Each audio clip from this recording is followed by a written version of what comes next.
Good evening, Prof. Good evening, sir. How are you? I'm well, yourself?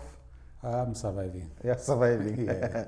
It's tough times currently, and well, globally, but also in the country. I'm speaking particularly to we've seen recently with the new president of the U.S. There's a lot of things coming through to us and making things even tougher. In the light of also the industry. And not doing well. So there's a lot of tough decisions to make, and I understand when you say you are surviving. Yeah, I think most people are on their survival mode. Yeah, it's really tough out there. Yeah, absolutely. Yeah. So thank you so much for coming through. I really appreciate your time. So let's start it here. A bit of background. Where does Professor Richie Moalosi from? I'm from Mosojani in the Northeast District. Yeah. Some people might not know where Mosojani is. It's just about 6 kilometers from Masunga. I think most people have heard about Masunga, which is the headquarters of the Northeast. So we're just neighbors. Okay. So that's where I was born and bred. Okay. I just came to town for schooling and work. Oh, okay. Yes. But have you spent most of the time in Gaps, most of your career? Yes, most of my career spent it here. Okay. Yeah. And your academic background, what is it? I don't want to presume that you are an industrial expert. You are in the industrial and design technology department. But what is it? What is your academic background? Where did you study? Yeah, my first degree I did it here in UB, which was a Bachelor of Education, Design and Technology. Thereafter, I think I taught at Botswana for about 1.5 years. Mm-hmm. And then I was recruited by UB as a staff development fellow. I think it was 1997. I joined UB, and then after a year or so, I went to UK to do my master's in design from the University of Botswana. And then I came back to work. And then I think after 2 years or so, I think it was 2003, I went for my PhD in Australia at Queensland University of Technology in Brisbane. That's where I did my PhD. And then 2007, I completed my PhD and I was back to work. And since then, I've been at UB. Yeah. But has technology always been a huge part of you? Has it always been what you love? Yes, it is what I love because, technology is not routine. It's always constantly changing and you are always learning new things. I'm somebody who likes learning new things, new experiences. I don't want to be doing the same thing over and over. It becomes boring. I want to be, venturing into new things. And, now we have AI, we are learning, we don't know what animal is it. And this is what I like, to keep on learning new things, keep abreast with the world, because you cannot, no man is an island. Yeah, we need to learn from other people and embrace what they're doing. Yeah, interesting. And while you studied in Australia and the UK, these are developed countries. And at the time that you were doing your master's and PhD, you were still with UB. Yes. Yes, and it's developed countries, and Botswana is a developing country. Of course, it's much advanced by more than a lot of African countries. So while you were studying there, and I think it was a good thing to study technology in those countries because they are a bit advanced. What are some of the things that you observed are lacking in the country when it comes to technology? Was there anything that you noticed lacks really? I think what is lacking in our country is an ecosystem. We work in silos. Everyone is doing his own little thing in his or her little corner. We don't collaborate, we don't work together. And if you look at these developed countries, there's a vibrant ecosystem. There's a lot of collaboration within the country and outside the country, but in our country, it's one man for himself. And this is just, we are regressing rather than progressing. Yeah. And I hope one day we'll wake up and, start, working together, because if we work together, we utilize the strength of each other. But if you are working alone, you might struggle with something, but your neighbor this side is something which you have already overcome, but they are struggling with something which you have already overcome. Yeah. But if you combine your efforts, you should be flying, and our country could be flying, but it's unfortunate that we are where we are, and I think one day we will overcome this silo mentality. Yeah. So the biggest thing that you saw was silos. And you noticed in those countries, do people work together? People work together. There's so much collaboration, which sometimes I hope just 1% or 2% of that can be, implemented here. And, Ghana in Botswana, I think it's an African culture. We believe by seeing. If you go right now, maybe if I have an idea, go to a bank or a ministry that, Ghana, I want to do this and this.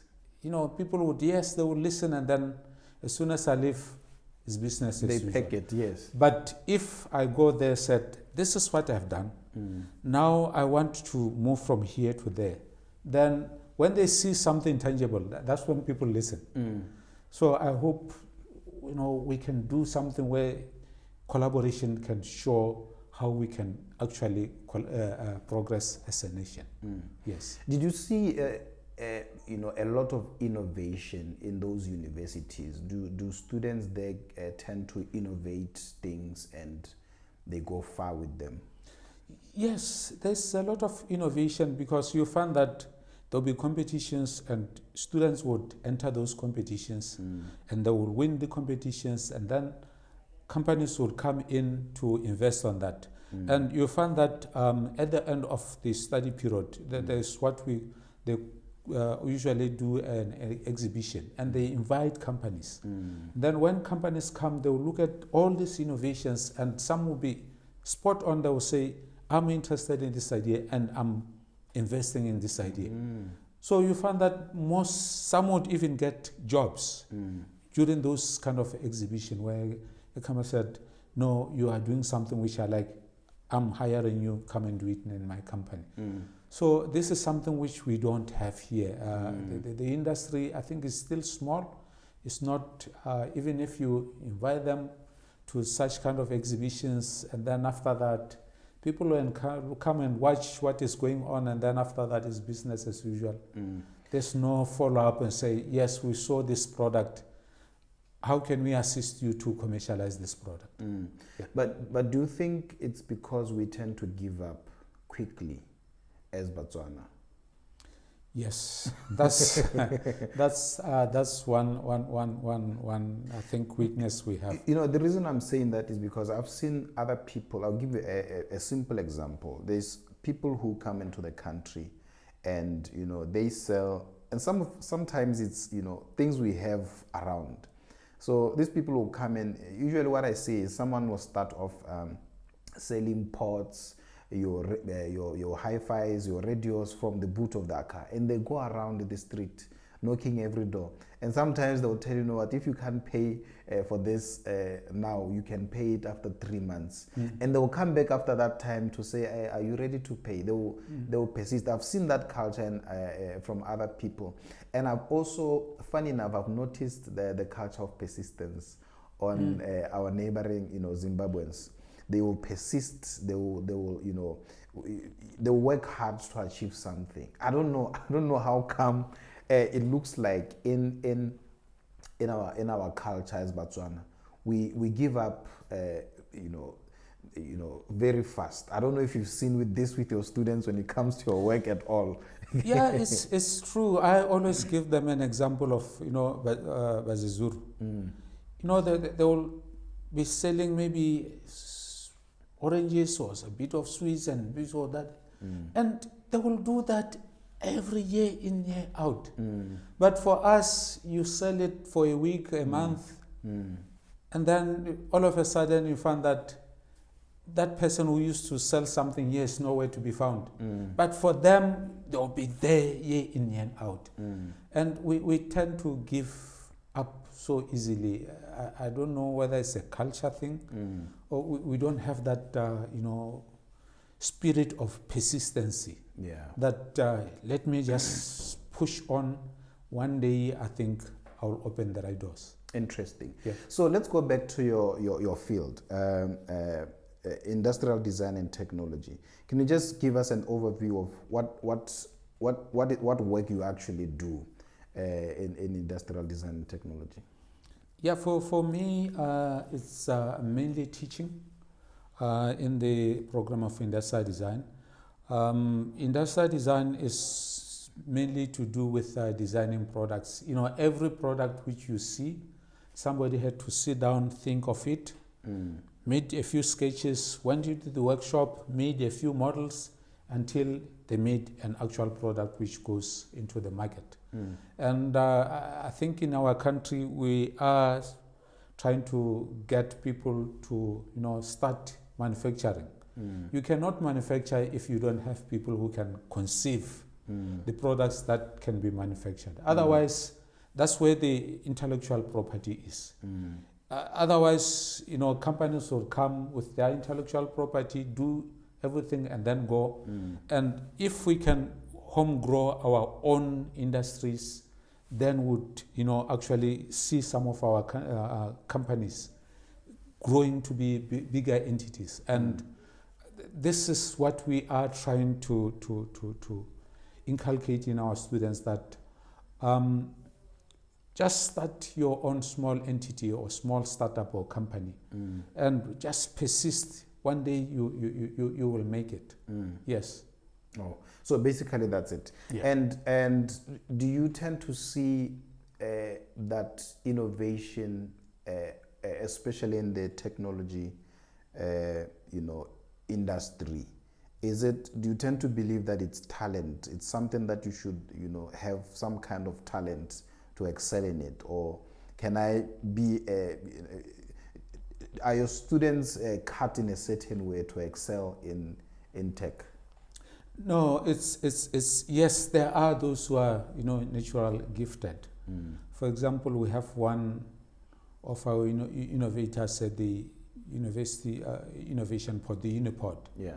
He has not done electronics, but the kind of stuff he's doing with the electronics is amazing. But creativity and innovation can be taught, and you can make it by being taught how you can do it. Yeah. But there are those who are, they come in as a God-given gift. Yeah, but we are not all gifted the same. Yeah. We can actually teach people to be creative, to be innovative, to produce those innovative ideas and push them into the market. Yeah. My earliest memory of, design was when I was back in junior school and possibly into senior school as well. I used to do a subject called design and technology. I believe those are the roots. Have you seen, students who were good in those subjects going into your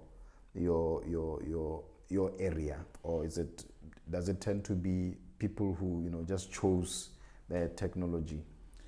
Yes, we have seen a few coming through, and some I think the system discard them because they don't make the points required by the university, even though you find that really they've excelled in the subject. And this is the sad thing about our education system. You can be good at something, but if you don't have the overall points to enter into the institutions, then the system will just throw you out. And let's talk a little bit about that, different talents or different skills that people have naturally versus, and these are technical skills, like when you talk of technology, design, there's people who are born like that. But our education system do you think it caters for people who have skills that are not necessarily academic? I'm not sure if the word academic is the right one, but people who actually have, vocational skills. Does our education system cater for those? Because in my opinion, I've seen a lot of vocational work being taken to colleges, technical colleges, and I don't know if you are doing any work at university level around that at all. It's unfortunately our current educational system doesn't cater for the vocational route. So it's still the ETSP. Yeah. I can't remember what it stands for. Yeah. Where now they have grouped subjects where there's a vocational route, there's an academic route, there's a business route. This is supposed to have started, I think, this year, and I don't know whether it has been postponed to next year. This is where now we would see talent being channeled into the right programs, where people who are very good in working with their hands, they'll be taking the vocational route. But at the moment, it's just one size fits all. So whether you are talented academically, practical skills, vocational skills, business skills, you are just in that one pot. Yeah. And this leads me to ask you around, you are the director of Unipod at the University of Botswana. What is Unipod really? Just explain to us what is it and what you do there. Yes, we started as a university, as an innovation center.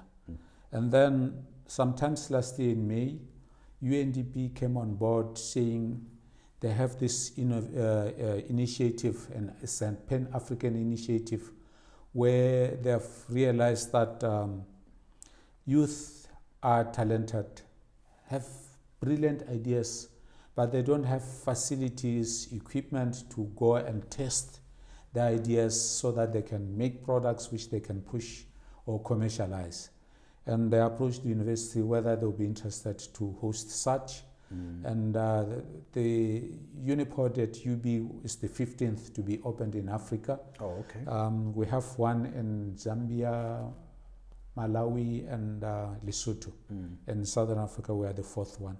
So university said, yes, we would love, because we have already started something along that line. And that's why we moved from an innovation center to University Innovation Pod, which is the Unipod.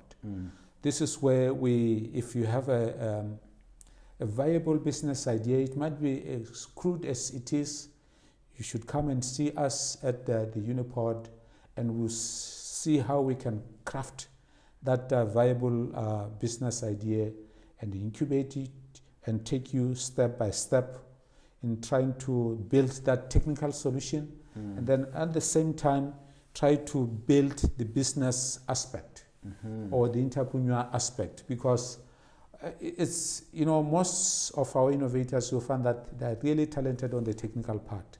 I can do this, I can do it well. Yeah. But how do you turn this product into business? It's something which, is lacking in our education system or in Botswana. Yeah. So this is where now you need to develop a business plan. Have you researched your market? Who is going to buy this product? Now, because you can make assumption, but if you go to the market that are not interested, so why do you have to invest on a product which the market is not interested in? So we go through all this steps until commercialization stage, so that now, or even assisting them to get investors who can come. If now you have a product which is can be commercialized, we now try to get investors who can invest into the idea so that we can commercialize that idea. And we are open for students in UB, we are open for staff in UB, and even members of the public. They can come in and see us. And so far, I think the ratio of UB staff students is 50%, and then people who are coming from outside, it's about 50%. So anyone who's interested in they have this idea, but they don't know how they can go about, developing that idea. The Unipod is there for you. Okay. That's great. I was going to ask who it's open to, and it's great to know that it's open to the public as well. And you don't have to be a Botswana. No, you don't need to be if you are residing in Botswana. Yeah, and again, it caters for those students which the education system have discarded, where you find that this student is very talented in this area, and because of they didn't do well in their BGCSE examination, they don't have the required points to enter into university. So if maybe you are, because we have different labs at the Unipod which are well equipped. For example, maybe you are a singer. Now you want to record an album. You can come in there. We have equipment which you can play and then assist you to record that album. Now you can push it to the market. We have a studio for videography and photography. We have a studio for AI and robotics. We have a studio for rapid prototyping. This is the 3D printers. This is a big hit with our youth. The laser cutters, all these latest gadgets. Yeah. And then we have a prototyping lab where maybe you want to make a chair, you want to make we have one project, it's a scooter. One of our innovators has made a scooter electric powered. So they went into that lab and did it. And then we have another lab or wood lab where if you're interested in furniture design, you can come in and then start, playing with materials and see until you get that furniture which you can actually go out now and market. And then the last lab is the textile lab to cater for fashion designers. So all the machine from, cutting, putting buttons, doing all this, I'm not a fashion designer. Yes. All this technical, those one in fashion. We have different machines which you can actually, from cutting to have a product which you can sell. So we have all those labs. They're just waiting for you, the youth, especially the youth, because these are the people who are hard hit by unemployment. Yes, definitely. So this, the Unipod is made to, cater or assist the youth to come and, if you're a fashion designer, come and experiment, get that suit or that dress which you have been, dreaming about, get it out and then start selling. Yes. Fantastic. I like the fact that it covers all the areas and, to make sure that, different interests are catered for. Yes. And of course, it's a new initiative. But how does someone come over? Do they just come over and you help them? Is there where they can apply? Yes. How does it work? Yeah, we have two types of admitting our innovators into the Unipod. Okay. First, we have, I think the call is still open. There's a call which is, if you have, which you have floated in social media, that if you have a viable business idea, you just write a concept note, just about a page, so that we can understand what business are you trying to do, and then after that would assess the applications, and then we have an adjudicating committee made out of people from industry, some from academic. They look at those applications, but these are viable business ideas which you can incubate, which can actually create employment if they can be pushed into the market, create employment for the youth. And then we also have walk-ins, where people come in and ask and they pitch their ideas. And if you are pitching something which is really, really viable, we don't say wait for the application. We would just enroll you there and there. Yes. Oh, that's beautiful. Yes. That's really, really beautiful. And thank you for sharing that. I want us to digress a little bit and talk about design generally in Botswana? I think, you know, I'll give an example of Japan. Japan there's a lot of products from Japan. You know, one of my cars is from Japan. You know, one of the machines I use in the house is from Japan. But Japan in 1945 was destroyed. You know, during the World War, and this is how many years? About 60, 70 years after. And they started quite earlier to be a nation where, when you talk of technology, when you talk of the best innovations, they come from Japan. I'll just single it out in this case. We know there's Toyota, there's Samsung, there's all of these things. What do you think it will take for Botswana to be Japan? It's political will and investing in technology. Those are the two things. If there's no political will, there won't be any investment into all these brilliant ideas, which Botswana are really talented. What they need maybe is finance, which can help to realize those brilliant ideas. But so far, the new government is promising to, you know, push entrepreneurship. They are also promising that they are going to establish, I think they said, fund of funders or fund of funds, which should assist entrepreneurs really to, you know, push their products into commercialization. If that can be done, the small baby steps which we are making in a few years to come, when we look back, we said, now we have made it. Yes. Botswana is a small country, Prof. Upward of 2 million people. And, you know, most developed countries are millions and millions of people. And as Botswana, we're a small population. If everyone makes a product and innovates, where are these products going? Yes, the innovators that we have incubated at the Unipod, we always emphasize that the first thing, your market shouldn't be Botswana market. It should be the Africa trade. You need to look at SADC, you need to look at Africa and globally.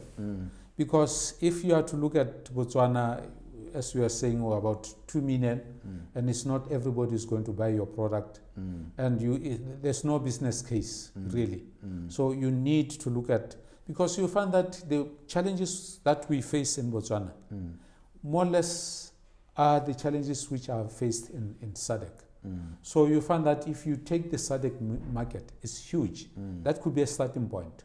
Botswana can be maybe more of a test bed, where you test your ideas. Once you have made it well, and then there's a market appreciate your product, then you go out, start exporting to neighboring countries, and then Africa, and then abroad. So we always emphasize that whatever you do, look at the global market, not Botswana market. And the global market is big, Prof, is very big, and I think everyone can have a piece in there. But I foresee a problem where now the competition is tough, right? Because these are advanced countries. They have, machinery. They have industries that are, quite developed to be able to produce what we can produce. But do you think there is products that we can sell globally that will be unique to Botswana? Do you guys look at into that? Making products that will be will perform well globally, but they are uniquely Botswana. Have you guys gone through products like that you can develop at all? That's one of my interests. Yeah. We need to sell Botswana culture. If we are to come up with a product which portrays Botswana culture, it will sell globally. Nobody can teach us our culture more than ourselves. nobody can make a product which portrays Botswana culture than us. So if we can come up with a product which portrays a Botswana culture, that's a big hit. That's a niche market.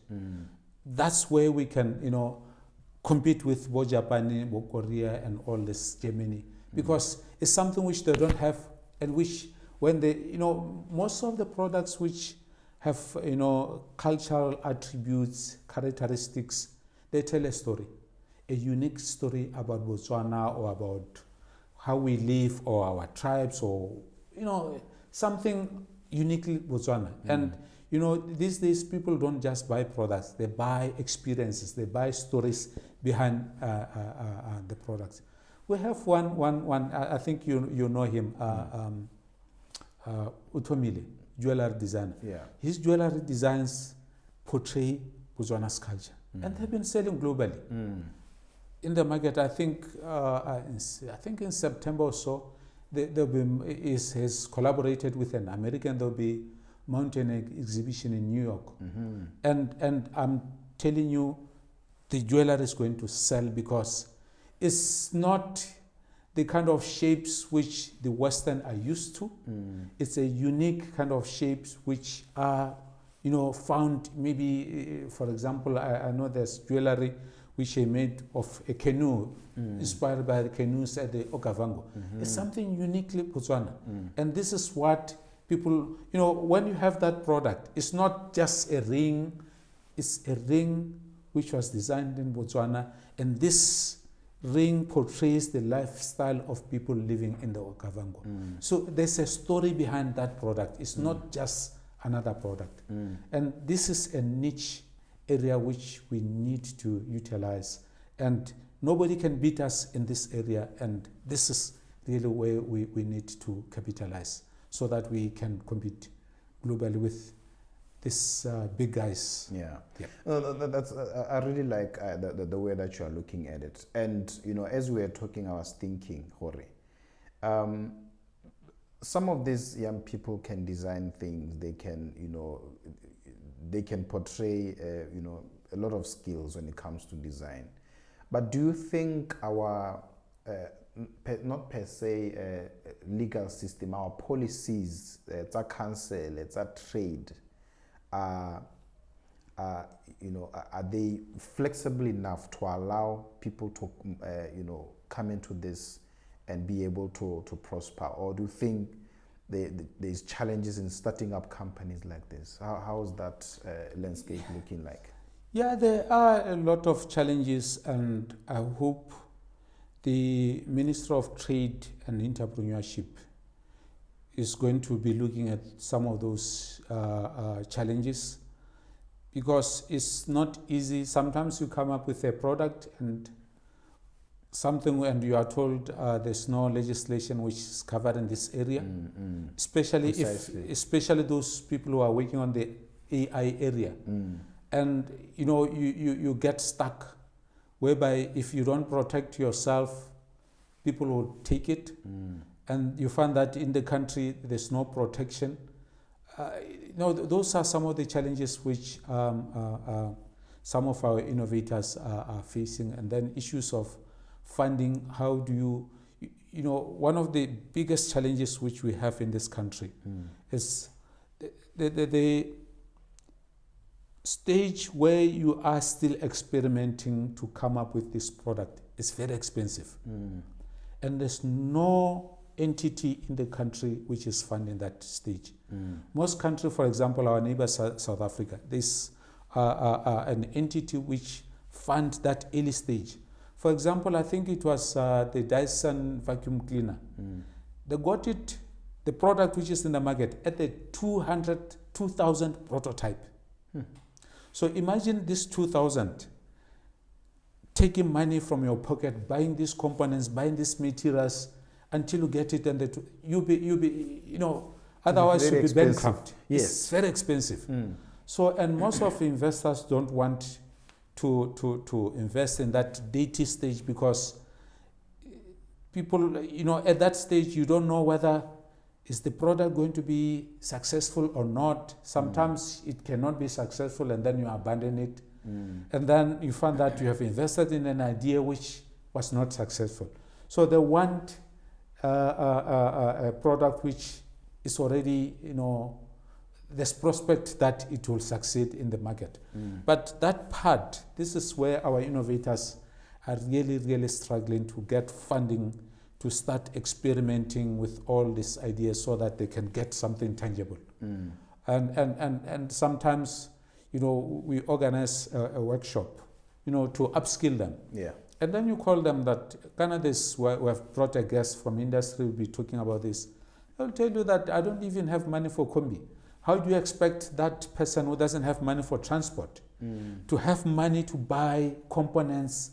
And most, as you know, Botswana, some of the components we have to order them from China, Japan, and all that. Expect that person to order some of these components which they want to use in this product. It's really until we get, whether government comes in to fill that void, then we are going nowhere.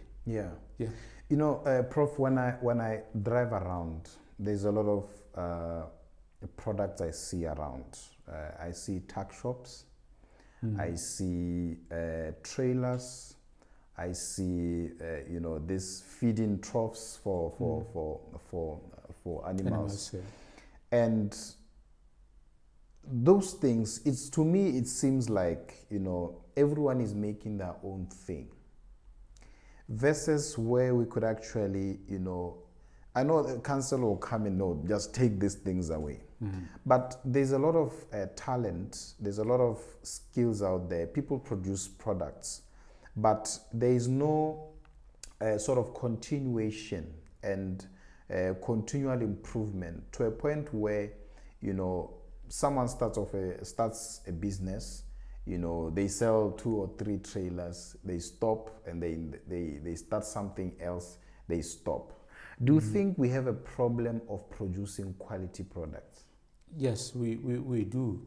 This is where we need capacity development, because each and every product has its end of life. For example, you are selling this trailer. It might sell the first 2 or so years. After 3 years, other competitors have come into the market. They are selling a better trolley than yours. So you end up not getting any business. So this is where now continuous innovation is key, where we need to capacitate our these people, our entrepreneurs.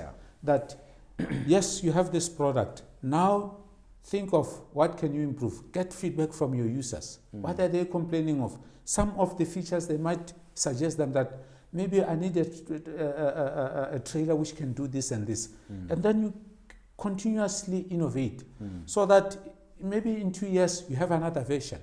So people will be leaving that one, going for the next version, and that one can die because it has reached its end of life.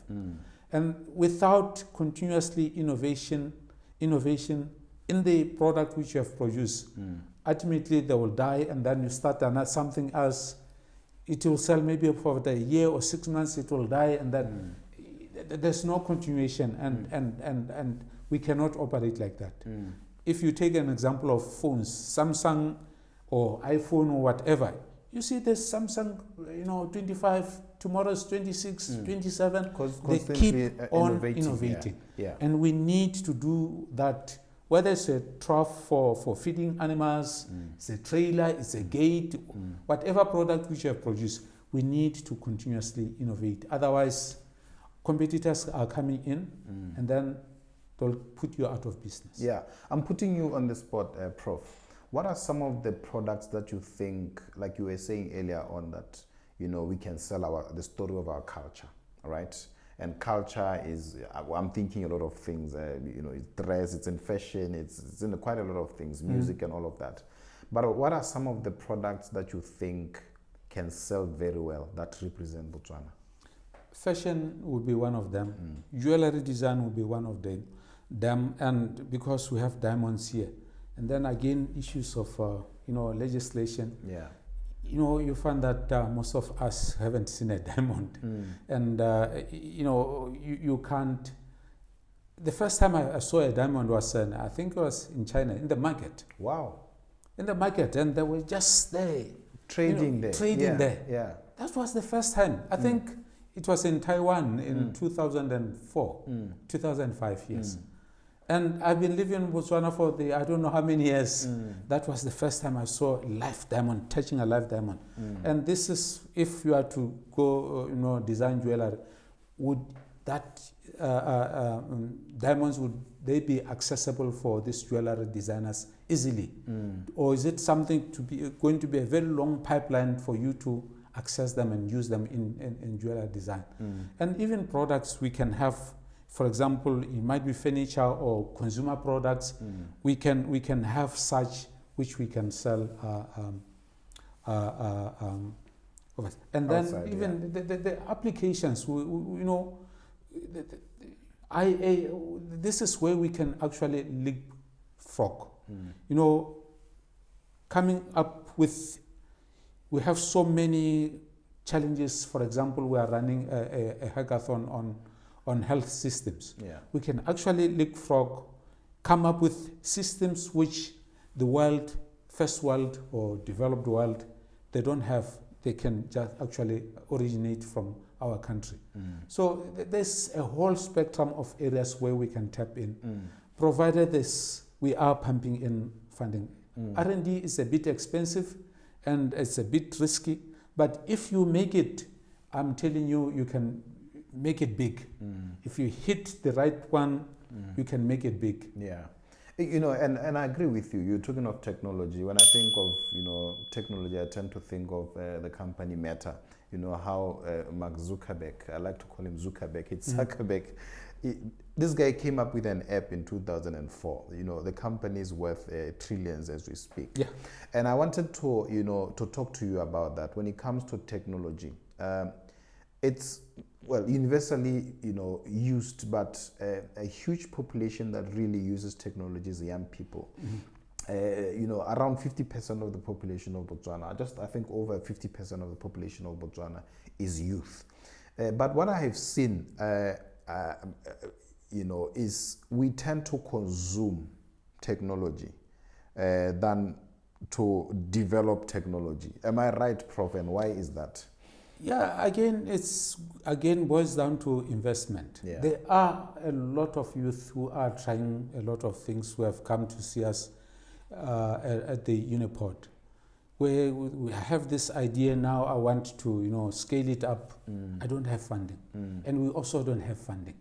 So I think this is where now the Minister of Entrepreneurship, the Minister of Communication and Innovation, somehow they need to sit together and see how they can support each other, because that one is taking care of entrepreneurs, and then that the Minister of Innovation, they have the funds, and see how they can work together to support the entrepreneurs who are making things happen.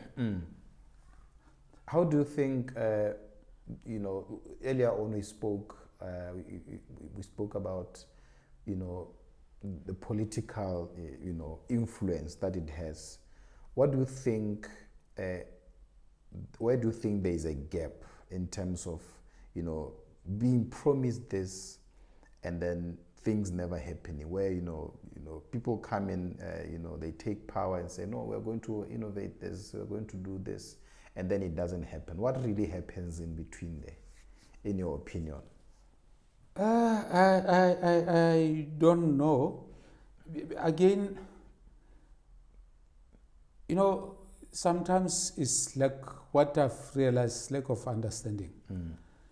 Because if a youth is saying, I have this app, it can do this and this and this, I need funding to make it to do 1, 2, 3. Yeah. And then there's people, there are no drugs at a clinic, one rural area, or even in town. Yeah.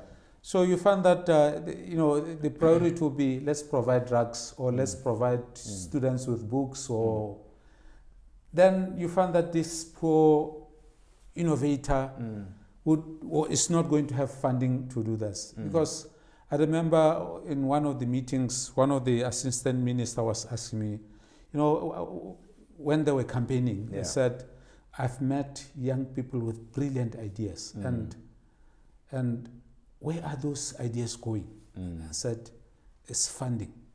Without funding, they cannot move whatever they have conceptualized. And I hope the powers that be, they listened and something would be done. Yes. That is quite interesting. You know, Prof, you talk a lot about, you know, funding. I don't know, do you think the funding that's there, I know you've explained, Jorge, sometimes they'll say, no, rather than taking this money and putting it into an innovation, people are dying there in the hospital. You know, but do you think we are not creative enough to make money for ourselves? The reason I'm saying that is I wonder if it's the same in other countries. I wonder if the government of the United Kingdom, the US, funds people easily like that, or they have to do something. Because I've read somewhere where it says that funding is usually, or money is about 20% of the problem. Like you were explaining initially what Unipod does. Someone needs to think about this concept, you know, develop it, and that's a lot of work. And then they have to think about who is it relevant to, how is it going to help that person. And then by the time you've developed the whole concept, to fund it, and of course during the development all of that, there's funds needed. But by the time you are done developing that, funds to come in for an investor to put in. Now what I've seen, Prof, is that some of the young people receive funds and they buy big cars. You know, is the problem really funding only, or there's other problems that are linked and making funding a problem, in your opinion? Yeah, you know, if you take somebody who has been on the street struggling and then all of a sudden, boom, 100,000. Do you think they will use that money well? Yeah. No. Yeah. These people need to go for a proper structured capacity development on how to utilize those funds. Those funds are not for buying cars, are not to pocket, they are for the business. And if we don't change that, we'll keep on, you know, pouring money on this deep hole and then there's no return on investment. So everybody who's given funding, we should make sure that they've gone through a proper structured course on how they are going to utilize. And even the funds can be given in batches, that you need funding for this, take this, you go and do it. After you have achieved this, you come back for me. Yeah. Then if you give me $1 million, within a month or two, I will have blown it away. Yeah, true. And then I'll even leave the business. Yeah. And then all of a sudden, the business collapses. Yeah. And then the sheriff will be on my neck. Yeah. Looking for those repay things. now. Yeah. Yeah. Yeah. But I think the government would need to change that. Capacitate the people you are giving funds so that they know where to use the funds, how to use the funds. Yeah. But let's go back to the home, Prof. You know, I have young kids, small boys, you know, under 10. And they sit, I watch them sometimes, they sit and watch YouTube, how to make an aeroplane with paper. Sometimes they will make aeroplane, they make this, I don't know, they call it a boomerang, they throw it. And you can see that, you know, these guys are looking at what someone has made and they're able to replicate that. Sometimes it's drawing and stuff like that. When I say, let's come back to the home, and tied to what you were saying about, you know, people blowing away the money in short time. Do you think as families we are not doing enough to teach business from a younger age? Yes, really, business, I don't think it's part of our Botswana DNA. Yeah. It's, you know, it's Maraka, quickly post, and that's it. And the quickly post, as I was saying, I don't think business is part of our DNA. The quickly post is done remotely. if you take, the Africans, the Boers, they don't live there in the ranch or the farm. Day in, day out, they know what is going on. But Rona, you go there once a month. On a weekend and then come back And then you expect return on investment. You can't get return on investment on that. Yeah. Really, I think this is an example which I'm showing that, I think business is not part of our DNA.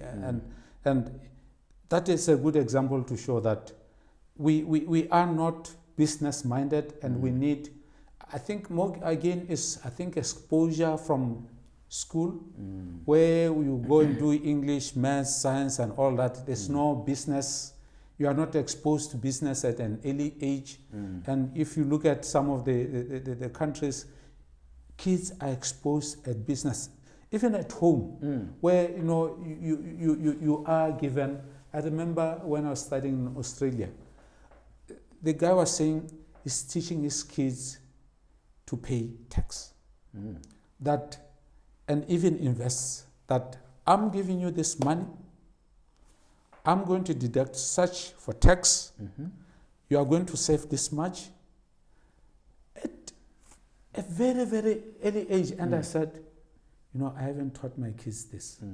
They're only going to face it when they start working. They start working. Yeah. Imagine when your brain is so stiff, wired. Yeah. It's difficult to change. Yeah. But that kid who started, that they know the importance of paying tax from that early age. They know the importance of saving from that early age.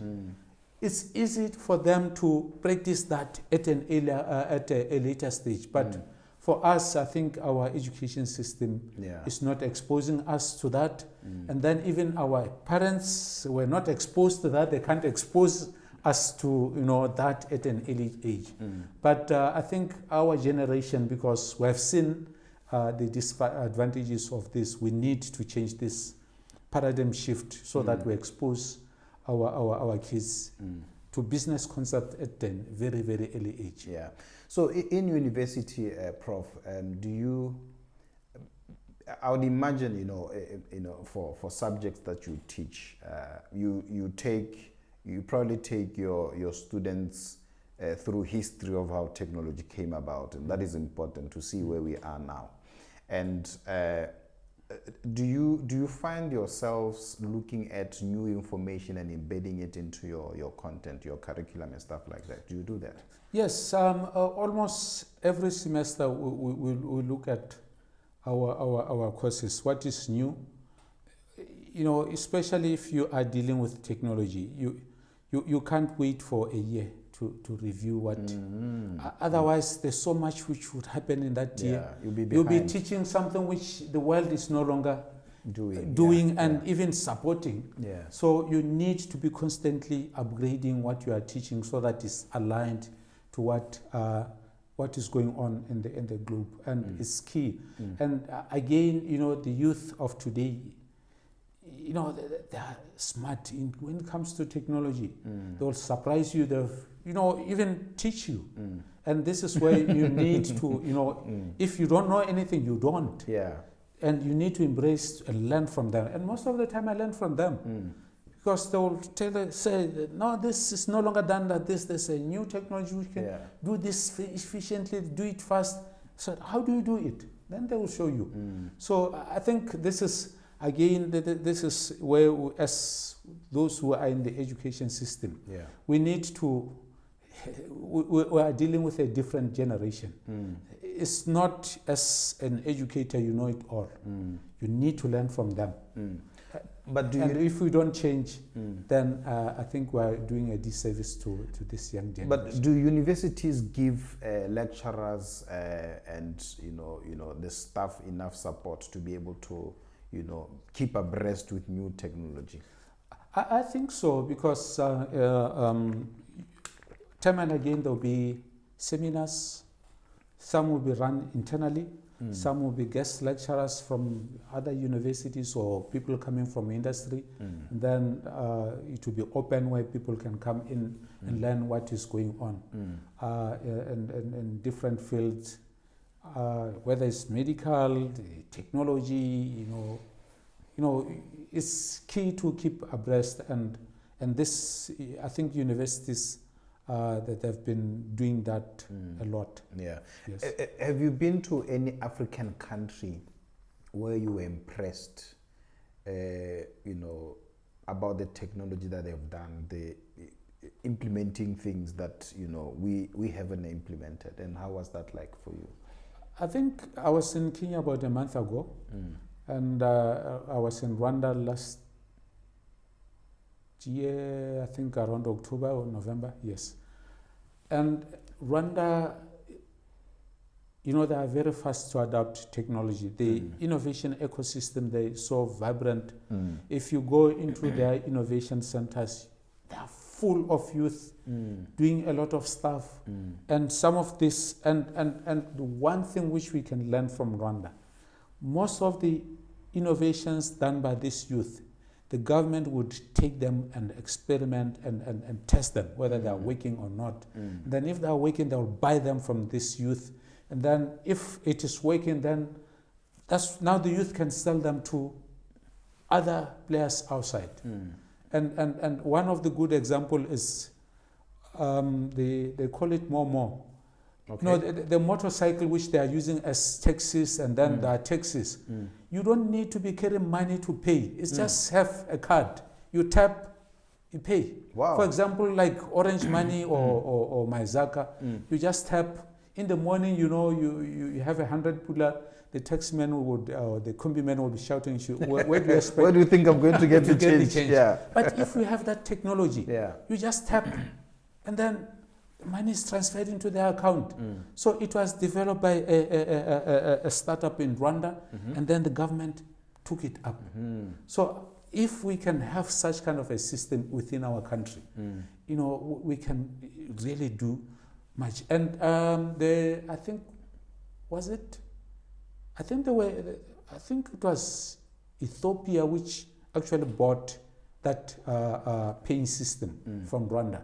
So there were, you could see, if now the innovator is selling something which has been taken up by the government and is bought by another government, it's easier than me as an individual approaching a government. Government is a gigantic organization, but if it is now government to government, it's much easier. So, I think that they are really supporting their innovators and buying those ideas, testing them whether they are working, and then if they are working, they use them. For example, issues of birth certificate, driver's license, these are the technologies which were developed by Rwanda, and they are, everything which you need to do, you do it digitally. Click of a button, it's done. Wow. I spoke to one of my friends, he lives overseas, and he was talking about how easy is it to book an appointment because there for you to go to the police, you book an appointment. For you to go to the doctor, you book an appointment. And there's a system. If you want to renew your license, you book online, and then they give you a date and you go there. And it was quite impressive. I don't know, for example, Botswana is a very small country. If there was a system for me to apply for my ID sitting in the comfort of my home, and then I'm given a day to go and take a picture, that would be very effective. And I don't think to buy products like that, even if it's a ready-made product, it's working somewhere, and bringing it here should take such a lot of money, because it will. And I know we tend to fear this thing about to the tiro, but the efficiency will help us to realize better opportunities in the future. So I think that there is a lot that we can learn from out there, but I don't know. We think we need to change our mindset. Like we were talking last year, we really need to change that mindset. So, Prof, before we close, I want to ask you, and I don't know if you would have an answer for me. There's a lot of products that we've had over the years. Some of them we call them traditional products. It can be games, bo mohela, bo bodihala, all of those things, and the nkwana tse di ruang ke bonkuku. One of the things that I see is that we don't record information about these things, and it's such a rich culture that, you know, if it was recorded somewhere, a child who is born in 20 years time, they will understand, oh, this is how nkwana because we don't use those things anymore. You don't find nkwana in Zahar, and they are slowly disappearing. Why gap keep information about these things, and whose responsibility is it? Is it not the responsibilities of universities? Yeah, in fact, we have an innovator. It's a startup. It's a group of them, I think about 4 or so. They're really at a very advanced stage of coming up with a platform which records indigenous knowledge. And as very crucial. The little which we have done, UB is really interested. The library is happy to host that platform, so that if you want to learn indigenous knowledge about our culture, you can plug into that platform.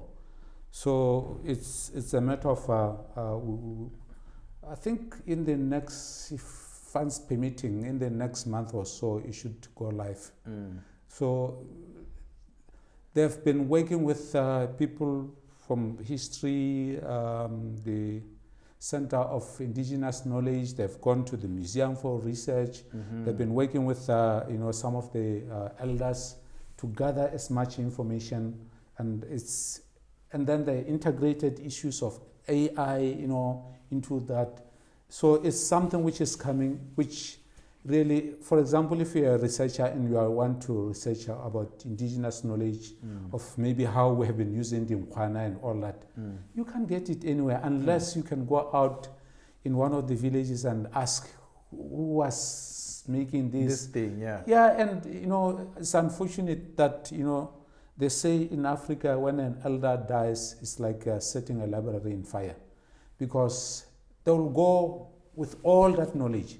True. So if we can have such kind of a platform where now we can actually record that, it will be a big plus. Our kids now can log into that platform and for example, one of the things which they've recorded is, indigenous knowledge of how to heal headache from different tribes.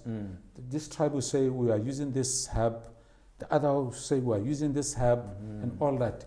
So this is something which, ultimately it will get extinct, it will just disappear. But if we are recording somewhere, our kids in 10, 15, 100 years, they can go into back there and say, oh, a long time ago, 100 years ago, this is how they've been using some of these herbs to heal headaches and all that.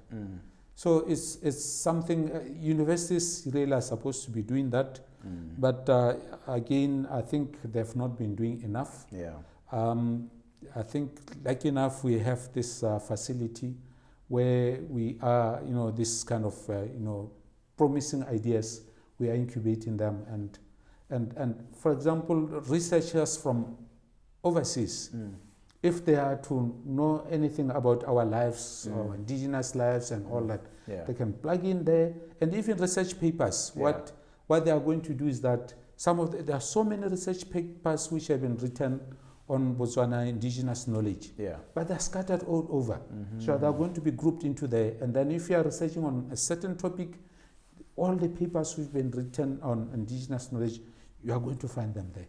So, and then to make a bit of fun, if maybe a researcher from overseas, they're researching on something, then they will have to pay a little token to access that kind of information. Because these guys, they need to put bread and butter on the table. It cannot just be for free. Yes. All of these things that need to be developed, particularly, actual products, physical products, they need raw materials. Does Botswana have raw materials? We don't. I think now most of the raw materials, we are getting them from China because they're a bit reasonable as compared to other countries. So really almost we are getting from China. And how is just about to close? Are we tapping into artificial intelligence at all? Yes, we do. We have a few products which are tapping on AI. One is the platform. We have another one on energy management system, where you can manage your energy through your mobile phone. In the morning, sometimes during winter, or when you are rushing to work, you leave the iron on, and then when you are at work, you can monitor. You could see that energy is being consumed and the iron is still on. Which you tend to forget a lot. Yes. Yeah. Or you are rushing and then you leave the lights on in the morning. You can monitor from your phone that, the lights are still on. And then you can actually switch them off. And the comfort of your phone. Yes. Yeah. So we have a few products which are and I foresee the hackathon which we are doing, where they are coming up with challenges which are facing hospitals, and AI will play a crucial role. It's unfair for my grandmother to go to a hospital, queue there almost whole day, yeah. And then after queuing whole day, she's supposed to go and get medication. She'll queue there for about 4 or 5 hours, and they are told that this medication is not here. Yeah. But with AI, the doctor, before they can prescribe, they can check whether this medication is here or not. Yeah. Or if it is in another clinic, say, I'll give you these 2 medication, you can get them here. And then this one is not here, you can get it this clinic. Yeah. So from here you go straight to that clinic, you are going to get it. Not you go there, you queue another long queue, and then you're told, no, this one we don't have. Yeah. Yeah, so I think AI is going to play a big part in the projects which we are doing now on the health system. Fantastic. Yeah. Prof, do we make any military products in Botswana? No, I don't think so. Don't you think that's unsafe? I see these big countries, they are competing about who's making the biggest missile and all of that. And we as developing countries, it's like we're thinking, hey, no, we'll see which one makes the biggest. And we will buy. Why are we not making military products ourselves? I think, again, it boils down to issue of cost. Yeah. Sometimes it's the argument which have been advanced by politicians is that it's cheaper to buy now. And it's killing us. But on the long run, it is going to be very expensive. Yeah. And the reason why I'm asking you that, Prof, is that, we are going to come to a point where, these people will say, no, we can't sell to you. Yes. We are keeping stock for ourselves. Yeah. And we'll be finished. Yeah, just like COVID. Yeah, like COVID. Look what happened to, Ukraine. They don't have enough, power like Russia. And Russia knew that. They were not manufacturing their own, products.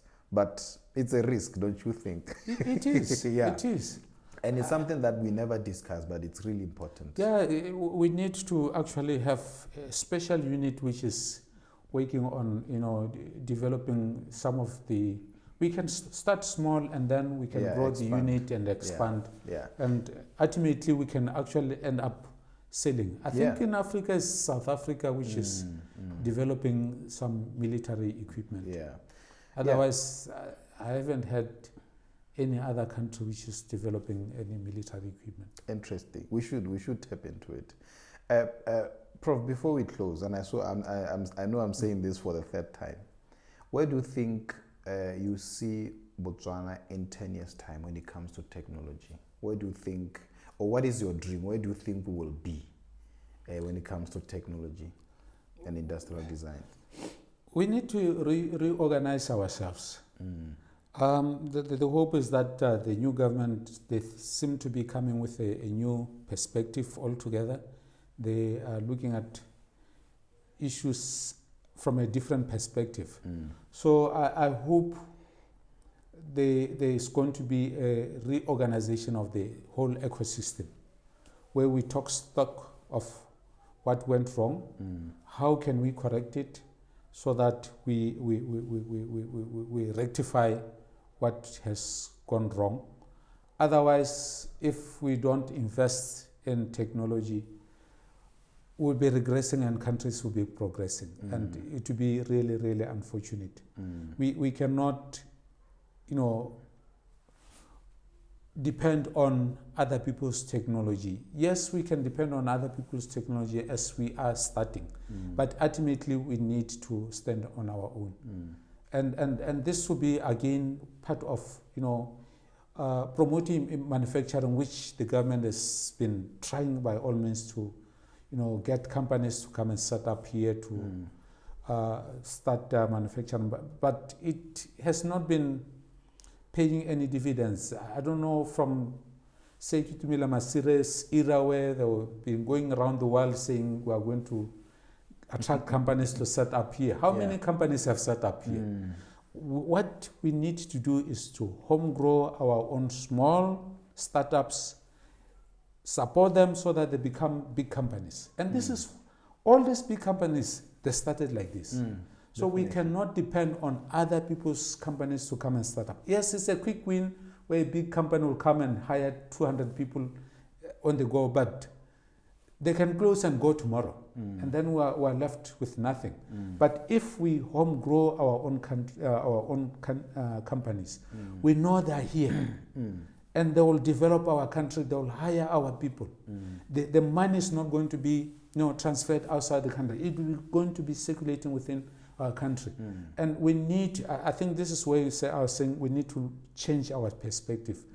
Let's come up with a policy or whatever, support system where we can support all these promising little startups or companies.